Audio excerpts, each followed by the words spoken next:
Құрметті достар, біз бүгін Бұқар-Жырау ауданы туралы кітап көрме ұйымдастырдық.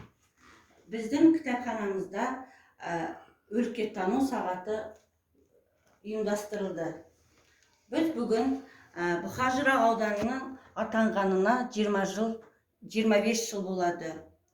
Бүгін соған ауданым бар Айбарлы атты кітап көрме ұйымдастырды. Құрметті Бұқар-Жырау аудан тұрғындары,